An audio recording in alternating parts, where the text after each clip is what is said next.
Ladies and gentlemen, boys and ghouls, fiends of all ages, welcome back. I am your host, Anarchy Ass. We are back on the banks of the mighty Des Plaines in Lyons, Illinois today, and we are going to visit the scene of a storied bar that was around for many, many years, beginning in the high Victorian era and ending sadly with Prohibition, but then having a new life as something else before it tragically burned. I am talking about the Hoffman Tower, rather the Hoffman brothers of the Hoffman Tower fame, the Hoffman Brothers Bar, their storied tavern in which they sold their own beer, which they brewed in their adjacent brewery down the river, and which was really kind of an escape for Victorian Riversiders and even Edwardian era Riversiders, because behind me, on the other side of the river, is Riverside. And Riverside was for many years what is known as a dry community. It did not serve alcohol. Yet on this side of this bridge, it was a different bridge, of course, but there was a bridge here at the close of the 19th century. People could just walk over and visit this amusement park, really. It was an amusement park of beer. And it was next to the Hoffman Tower and persisted in various forms for decades and included boat launches out on the river. By the way, I have a separate video on the Hoffman Tower that I urge you to check out. It goes into the history of the amusement park, etc. But today I really want to focus on this. This is a photograph from circa 1890 of the Hoffman Brothers Tavern, which, as I mentioned, sold their own brands of beer. And you can see that they brag that they sold both Pilsner and Lager, which they manufactured themselves. And look at these Riversiders. These are customers of the bar, and the bartender himself in the white apron, who I want to say is George Hoffman's brother himself. Interesting side note, a number of members of the Hoffman family and later the Keeber family, who married into the Hoffman family, were employees of this bar.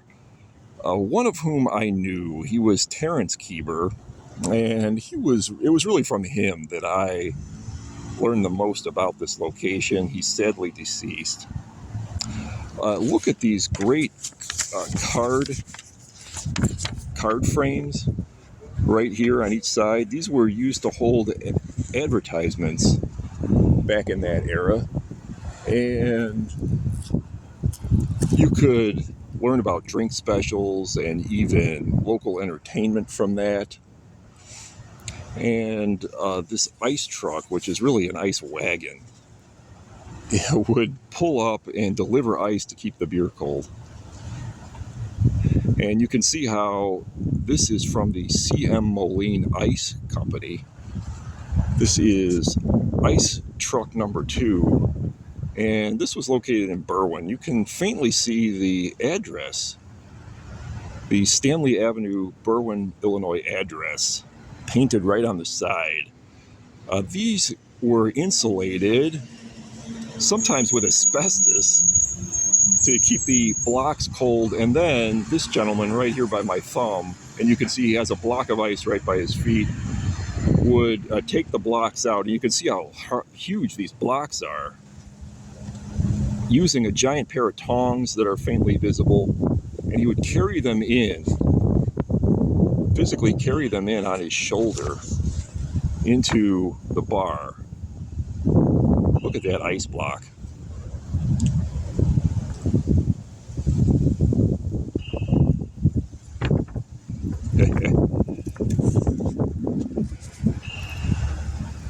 This tavern catered to women. You can see a woman here, which was not the case with all Victorian drinking establishments. Some were men only.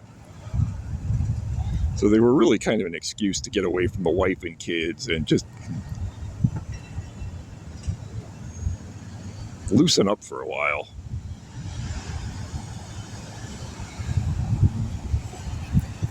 The upper level was residential, and you can see the lovely awnings.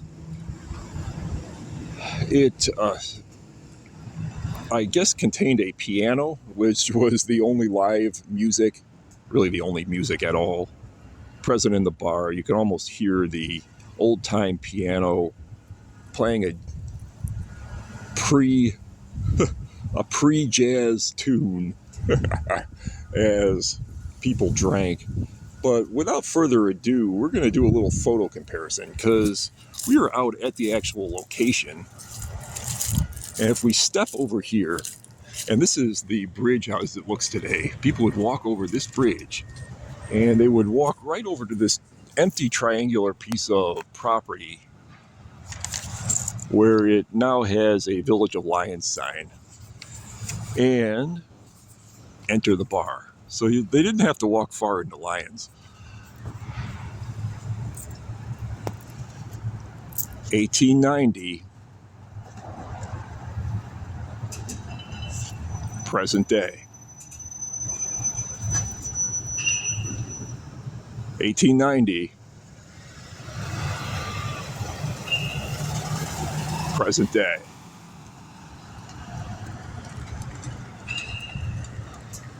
This bar persisted until Prohibition sadly shut it down and really ruined the Hoffman family's enterprises here. It did not totally ruin them financially, and after Prohibition they did get back into the bar business, but never really regained their economic grip on Lions. Certainly never achieved the kind of wealth that enabled them to build this tower. Terence Keeper was the grandson of George Hoffman Jr., and I have to say, although he wasn't totally impoverished, he really was not a wealthy man, and really died unsung, I feel, as an actor, and for a while as a bartender. He didn't even own the bar. But after Prohibition shut it down, this location was rebuilt to resemble the tower, and for many years it looked like this. And it was office buildings, different types of offices were located here, but this is what it looked like until the year 2013, when I'm sad to say it burned down. So present day, circa 2012, present day, circa 2012, you can see how this facade, unlike the Hoffman Tower, is not concrete. It's stucco, and these little minuets are really just ornamental. You could not actually enter them. They weren't big enough for that. Stucco is not the most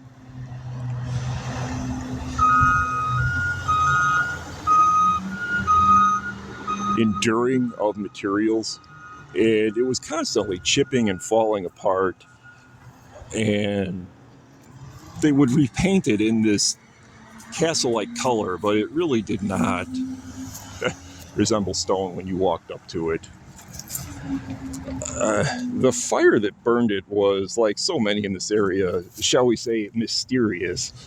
And I'll just left this empty lot that never was built upon again. It's kind of a precarious property, being a triangle. But we are going to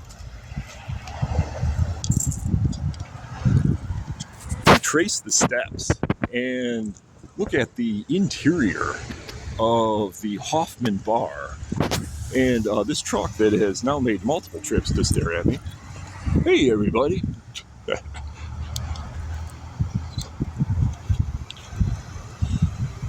But without further ado, let's take a look at where the interior was located. We're going to cross this street,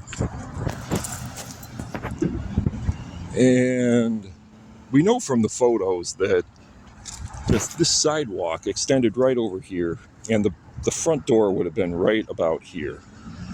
This is where that ice truck was. And if you stepped into the front door, it would be a triangular building with a wall on that side, a wall on that side, and a wall on the end. And then the bar would be right along here. So this Lions sign would end right about, the bar would be right about here. And you could just step up, sit down, and the bartender would have been behind the bar, and you could order a nice drink. This has an aura to it that you can feel to this day. You can really tell that something has happened here and that it was a very old property, even though it's really just an empty lot today. And this would have been the interior of the Hoffman Brothers Brewery. The stairs going up to the second floor were right over here, and those ascended up there, and that would have been the ceiling. I have no idea what the living quarters were like on the second floor, but they were probably understandably cramped. They did not have luxury apartments. It was definitely not inhabited by the Hoffmans, just rented out by them. Although some of the employees may have lived there. I really don't know.